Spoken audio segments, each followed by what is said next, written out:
জানি না কার মা নাই, কার আব্বা জান নাই, কে জানি রে মাও নাই, বাবাও নাই, কবরের বাসিন্দা হয়ে গেছে। আল্লাহ কত দূরে যায়, কত দূর খবর নেওয়া যায়।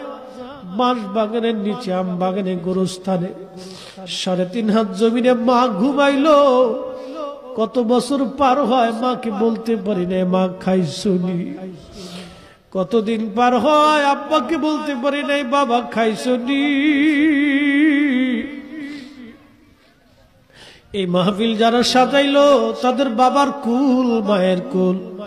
মাহফিলে যারা টাকা পয়সা, শারীরিক শ্রম আর মেহনত দিয়ে সুন্দর বাগানে যারা সাহায্য করলো, তোমার হাবিবের ঈদে মিলাদুন নবীর মাহফিল, আল্লাহ মেহেরবানি করে তোমার হাবিবের ইজ্জতের খাতিরে সবার আপনজনদের কবরগুলি